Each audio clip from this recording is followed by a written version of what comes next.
Good morning. Welcome to the Good Life Meditation for today, which is the 25th day of October 2016. So today's a new one. I've got a 2.0 upgrade, keeping with my software style versioning for this effort. Turn this down a little bit. Sorry, I got that. There we go. Not so much. There we go. So, and you know, I started at 1.0 of this, and then went to 1.1 when I added the one component. I can't remember what it was, and then 1.2 for the other component, and those were minor things. But then I said that if I would do a major upgrade if I added a major piece, like a new objective or a new principle, and I've done that. It's actually a new whole section, and it's going to be called the Rotten Day, and that'll be at the right at the end. And so here we go. So there are three objectives, four components. I get to say four components now. One, the statement of affirmation of human rights. Two, the three objectives. Three, the 7 principles. And 4, the Rotten Day reflection. Yeah, a Rotten Day reflection, or the Rotten Day forecast. I like that even better. Let's see how this goes. Okay, here we go. So first, the affirmation of human rights. Individuals have particular rights, such as the right to free speech, free communication, the right to due process of law. One other thing, I really should nail that down. I leverage the Bill of Rights so much so that I don't even really reflect on this very much. I really should. Suffice it to say that leave it at that. Oh, the free practice of religion without undue influence of government or of the majority. And really, the idea is that minority religions can can hold their belief in spite of what the majority think. You know, it's always about these Bill of Rights. These rights things are always about that, protecting the smaller from the greater. Let's move on to part 2, which is the 3 objectives. The first is the development and maintenance of good principles. These are the 7 that I'll get to in a moment. The second is the execution of good emotional reactions to the things that happen to us, and this comes will relate to the Rotten Day forecast, which is a daily application of that principle to the day to come. And 3, the performance of good actions. Wow, I'm moving fast. 7 principles. First, the atomic principle. Everything is bits and pieces, flowing and changing. I want to throw in a part about death. I'd like to add kind of a reflection of death, and maybe that belongs over in the Rotten Day forecast. But this is a good place for it. You know, the atomic principle, where we're understanding that that change entails our own death and our own decay even before we're dead. You know, our bodily and mind begin to collapse after the rise of youth and maturity. Keeping that in mind really helps us to stay focused on making the best of the days that we do have, where our faculties are intact, and even those we have when our faculties are less intact, for virtue of the fact that they will only become less so over time. The image that comes to mind is a man, you know, grasping for air on a sinking ship and admiring the moon, full moon overhead, while he goes under for one last breath. The death of Seneca. 2, the principle of nature. Everyone and everything has a particular nature in the universe, and we live a better life when we recognize the nature of those things and live in accordance with them. I'll dwell particularly on the individual, who can find a much better life if they do what their nature implies. or shows or demands even. For example, me doing this, it is my nature to think alone in usually typically wild places, and then to and this, all I'm doing in this case is just turning the camera on in the process, and it's in my nature to do that. 3, the social principle. Human beings are social animals. We need one another to thrive and survive even. Go out alone into the wild, and like I was last week, you'll see just how far you won't get alone. And it's a good thing to pursue social ends for the welfare and the benefit of each other and ourselves. And also, that is the most distilled and dense form of virtue, is social good. 4, temperance, which is the moderated consumption of emotion. More typically, we think of temperance as the restraint with regard to drink, alcohol.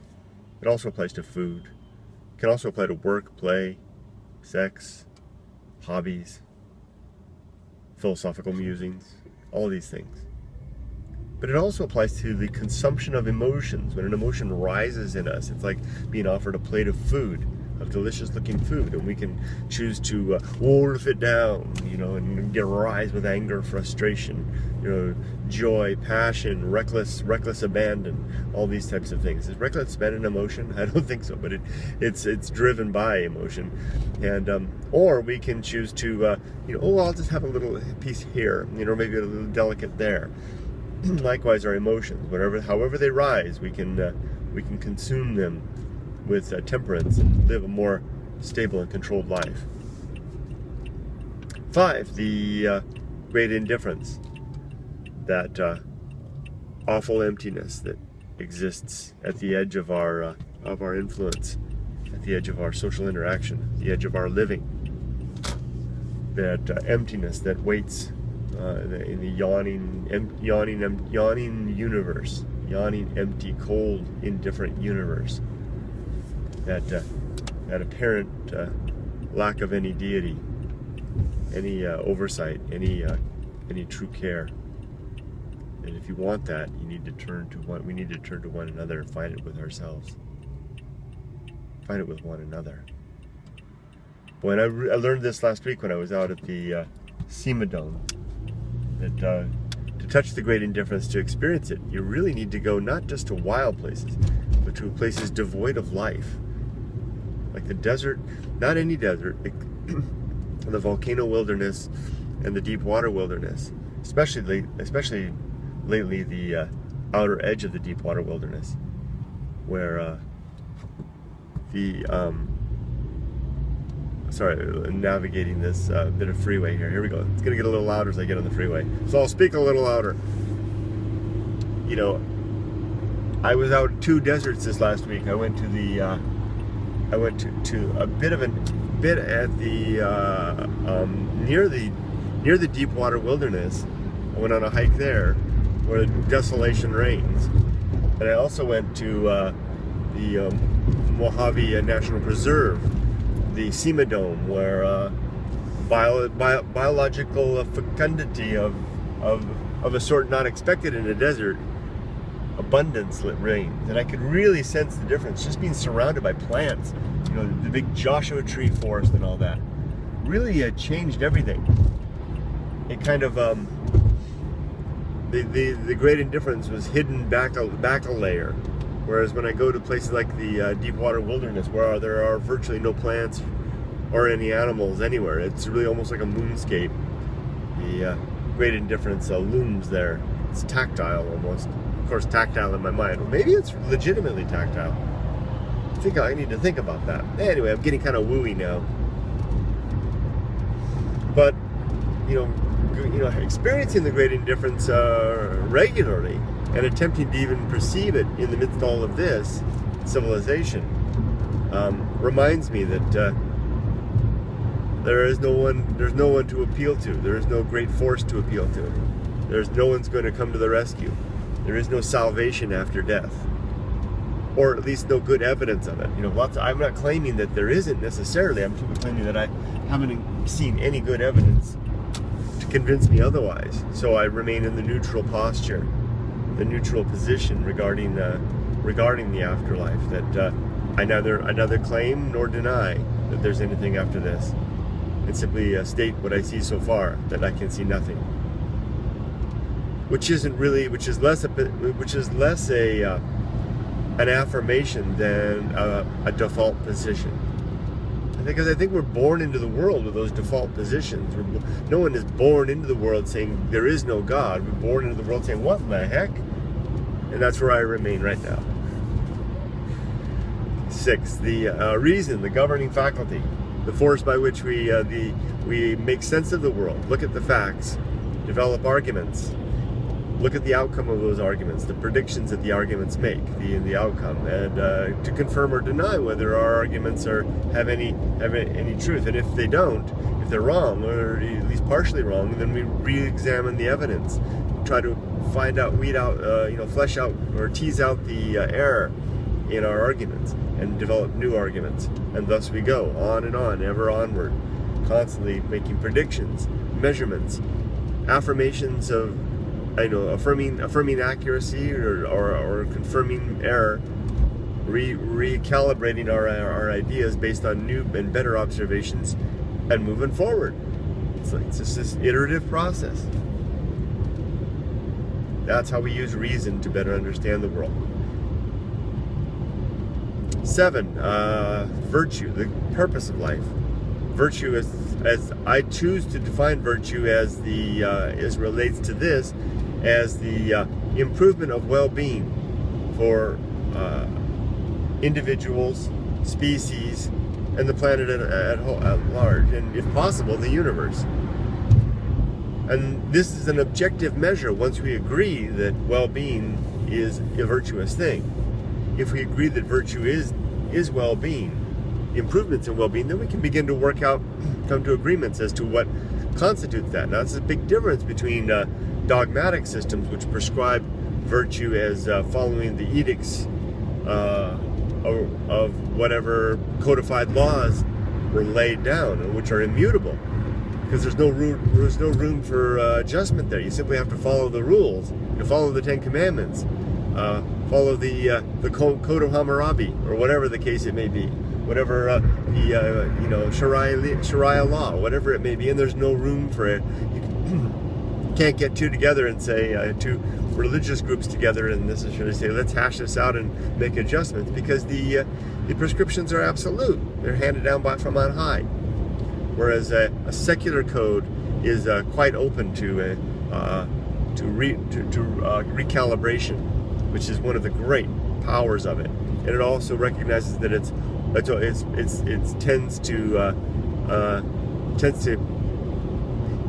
it can be fallible and contain error, which must be corrected. It's probably not so appealing because it puts the responsibility for the code in our hands. We can't appeal to a higher power and say we don't have to worry about the details because God has figured it out. No, we are responsible for the details. We need to figure it out. We need to back up our affirmations of justice with good evidence and have a good reason to show that that's the case. And if not, be open to admit that we're wrong and to reaffirm things. It's a very humble. Speak of humility. It's a very humble and grounded way of looking at the world. It's not at all arrogant or haughty or I can't think of quite the words for it. The word that people sometimes might apply to a secular thought.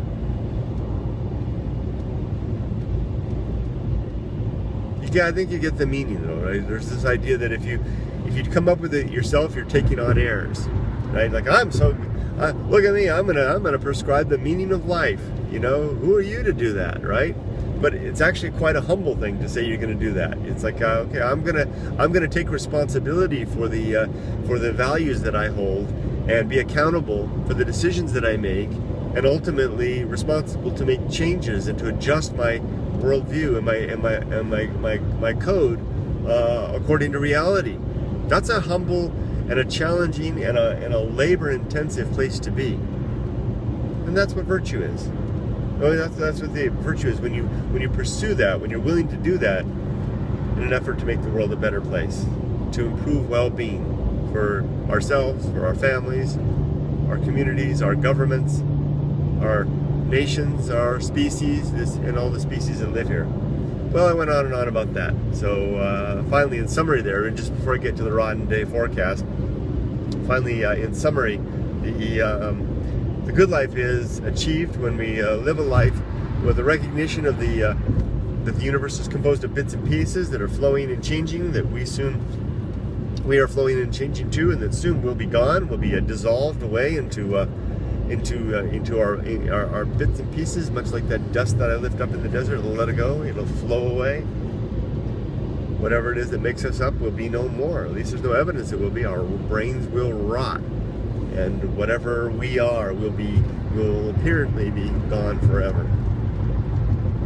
That when we live pursuing the nature, understanding of the nature of other things and our own nature, and then living in accordance with that, when we choose to live towards the aim of increasing social good, of performing, of being social animals, of looking after the welfare of our families and the larger groups, and doing things in the interest of the larger group. Well, of course, being always cautious of not trampling the rights of the individual, of exercising temperance in all things, of measuring out our consumption, including the consumption of our emotions,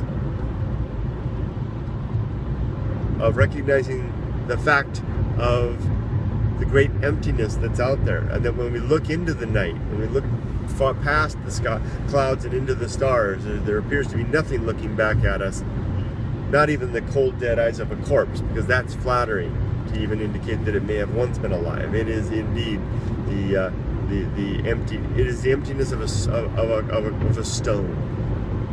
The universe has the compassion of a stone. I kind of like that, if I do say so myself.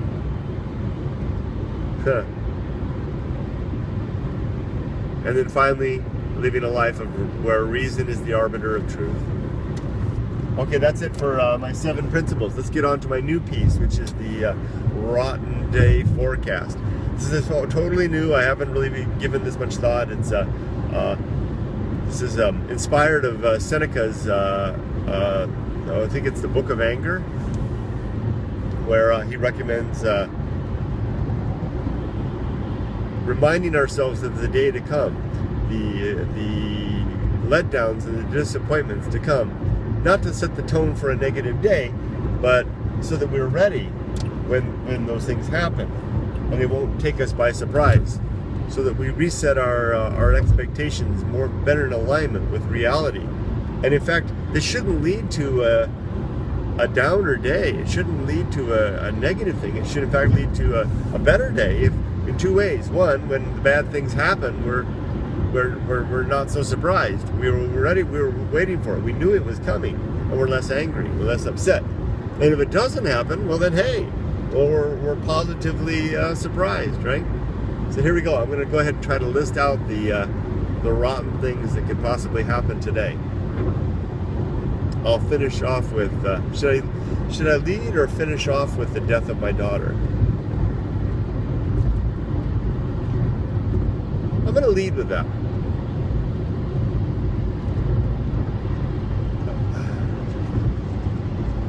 My daughter might die today, as may my wife, or my brother, my sister-in-law, my nieces, nephews. It kind of, when you expand it out like that, it takes away the edge. It's really hard to say that, but to say my daughter might die today, my daughter will die today. That's probably the way it should be spoken. Gosh, that's really hard to say.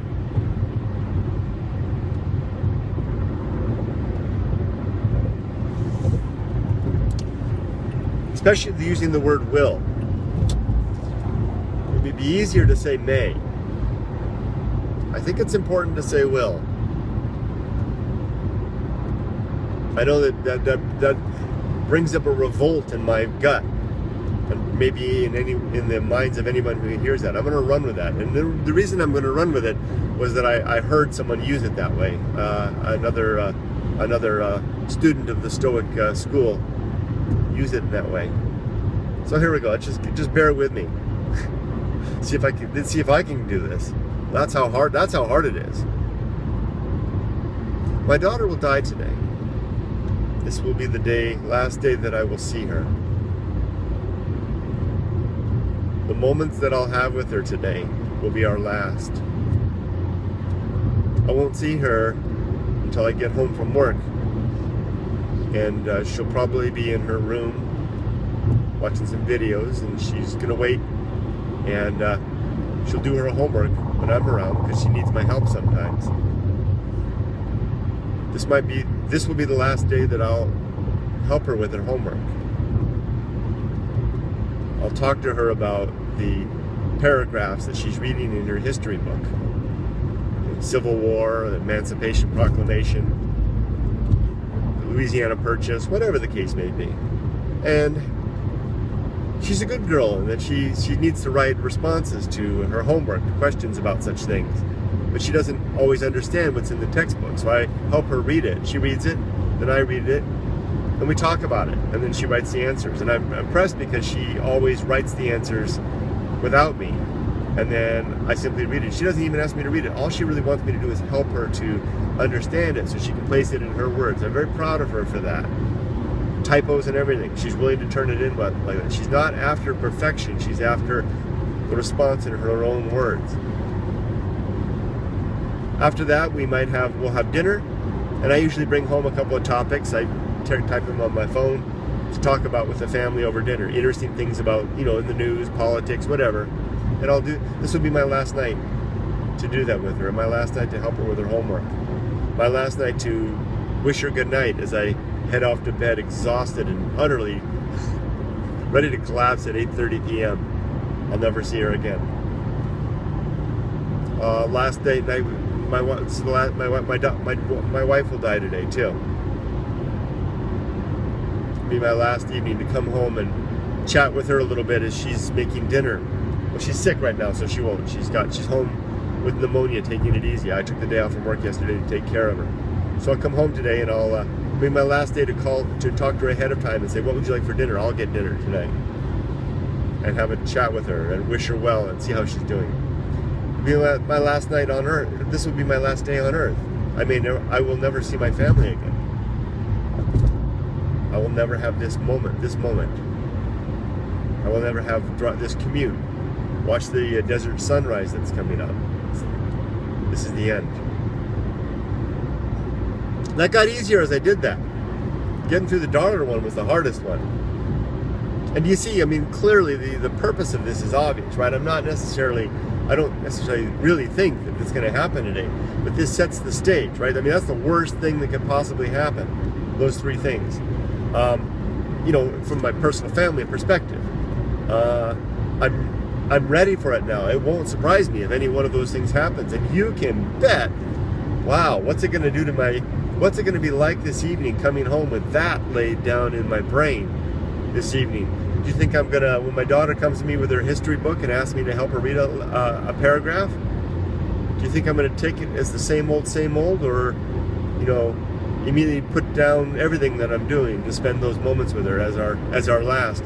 I will never tell her this. This is not necessarily for anyone else to consume, but me. I happen to record it, so there it is. But it puts in perspective. So let's move on to I think you get the idea, right? I'm not being a Debbie Downer. I'm simply setting expectations. Okay, let's move on to it. How else will this be a rotten day? A rotten day forecast. Well, so far I haven't had much traffic, but I'll probably hit some traffic up here. And this freeway is just rotten. The 91 freeway, they're working on it forever, and there's going to be no lanes up here. I'm going to be all over the place. People are going to be all over the place. I get to work. I'm probably going to have lots of meetings today. Probably, since I took the day off yesterday, probably my email inbox, my email inbox will be full. It will be full of emergent, immediate, demanding needs for the various projects that I am part of. I have a big meeting today at 1 o'clock. That will be a challenge because I have participants that I need, from whom I need to get things, and they probably won't have it, and I'll need to help, facilitate that. I don't know, maybe they will. If any of my coworkers see this, I'm just making it the worst possible thing. That's all I'm saying. Not dissing my coworkers.